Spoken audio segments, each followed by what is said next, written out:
एक बार की बात है, राकेश अपनी माँ के साथ एक गांव में रहता था।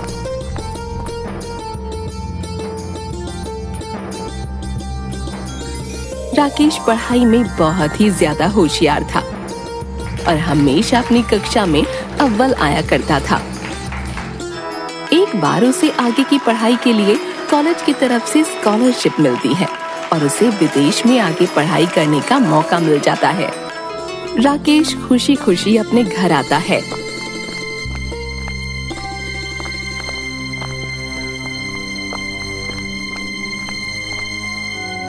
माँ कहाँ हो तुम?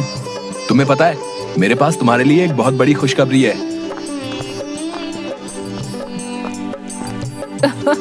अरे रुक जा, आराम से बता, क्या खुशखबरी है बेटा?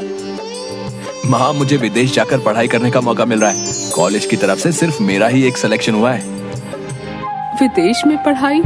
पर बेटा हमारे पास इतने पैसे कहाँ हैं कि मैं तुम्हें विदेश में पढ़ने भेज सकूं।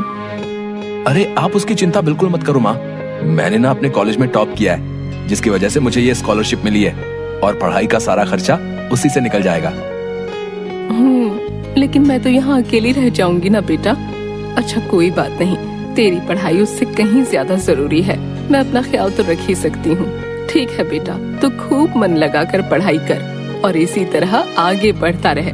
खूब तरक्की कर मेरे बच्चे। मेरा आशीर्वाद हमेशा तेरे साथ है।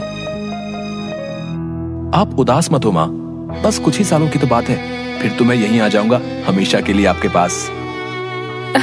ठीक है बेटा, बस तुम अपना ध्यान रखना। मैं तुम्हारे जाने की तैयारियां शुरू करती हूँ अब। फिर राकेश सारी तैयारियां करता है।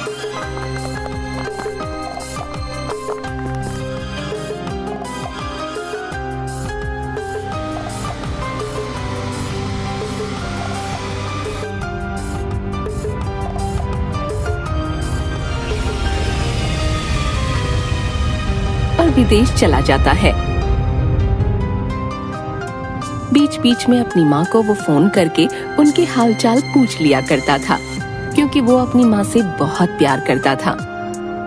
कुछ साल बाद अपनी पढ़ाई पूरी करके राकेश वापस आने वाला था। एक दिन अचानक राकेश अपनी माँ को फोन करता है। हेलो माँ, मैंने अपनी पढ़ाई पूरी कर ली है। अब मैं बहुत जल्द वापस आने वाला हूँ तुम्हारे पास। हाँ बेटा, अब तू जल्दी से आ जा।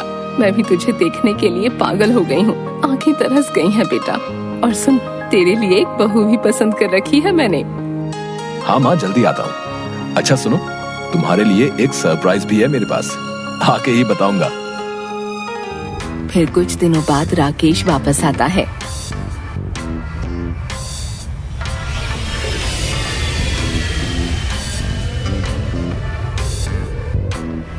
लेकिन वो अकेला नहीं आता, बल्कि अपने साथ विदेशी बहू लेकर आता है।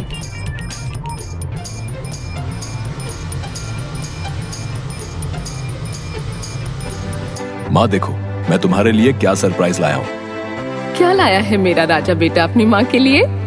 माँ, तुम मेरी शादी करना चाहती थी ना, इसलिए मैं तुम्हारे लिए एक बहू लेकर आया हूँ। राकेश की माँ विदेशी बहू देखकर दंग रह जाती है। ये क्या किया तूने?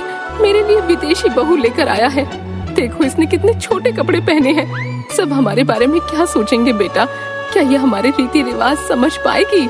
हमारे जैसे रहन सहन में रह पाएगी? मैंने तेरे लिए एक बहुत ही संस्कारी लड़की खोजी थी। और ऐसा कहते कहते वो रो पड़ती है, बहुत दुखी हो जाती है। तभी राकेश आकर उन्हें गले लगा लेता है और कहता है, माँ आप इसकी चिंता मत करिए। अलीशा बहुत ही समझदार है, वो बहुत जल्द सब सीख जाएगी, आपको कभी निराश नहीं करेगी माँ। राकेश की माँ को उसकी बहू बिल्कुल पसंद नहीं आती। उसने अपनी बहू के लिए क्या क्या सपने देखे थे। उसने अपने ही गांव की एक संस्कारी लड़की को बहू के रूप में चुन लिया था, लेकिन उसके बेटे ने तो सब कुछ खराब कर दिया। उनके सारे सपनों पर पानी फेर दिया। दूसरे दिन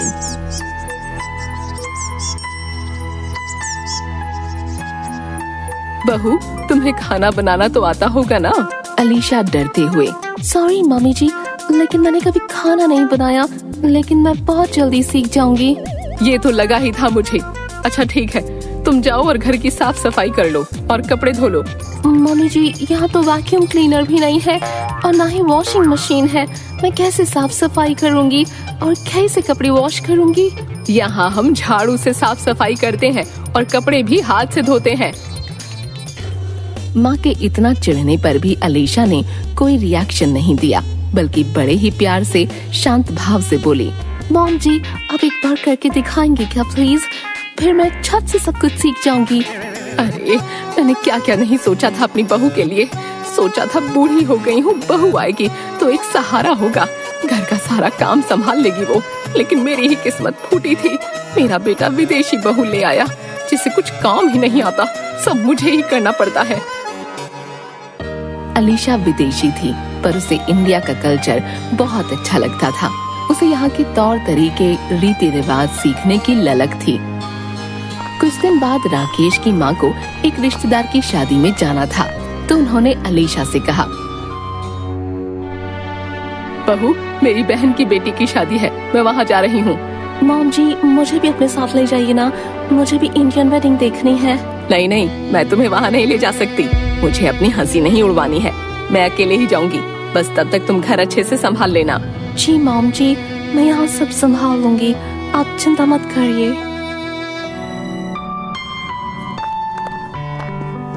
फिर राकेश की माँ जब 3-4 दिनों के बाद शादी से लौटती है तो देखती है उसका घर बहुत ही साफ सुथरा और चमक रहा था। घर के मंदिर में भी दिया जल रहा था और सभी भगवान के पास ताजे फूल चढ़े हुए थे। अरे वाह, घर तो बहुत ही चमक रहा है और मंदिर भी साफ दिख रहा है, ताजे फूल चढ़े हैं, पूरे घर से अगरबत्ती की सुगंध आ रही है। ये सब किसने किया? मॉम जी, मैंने आपसे कहा था ना कि मैं सब सीख लूंगी, ये सब मैंने किया। मैंने ही घर की पूरी साफ सफाई और भगवान की पूजा की है और मैंने लंच भी बनाया है। चलिए ना, आप जल्दी से हाथ मुंह धोकर आइए, मैं लंच सर्व करती हूँ। राकेश की माँ खाना खाने बैठती हैं। खाना वाकई बहुत टेस्टी बना था। राकेश की माँ अपनी बहू से बहुत खुश हो जाती हैं। बहू, मुझे माफ कर दो, मैंने तुम्हें बहुत ही गलत समझा। तुम तो हमारे रीति रिवाज और रहन सहन सब सीख गईं। कुछ दिनों बाद अलीशा एक स्कूल में इंग्लिश टीचर बन जाती है। अलीशा जब रोज स्कूल जाती तो आसपास के लोग और उसके स्कूल के टीचर्स उसे बहुत ही अजीब नजरों से देखते थे।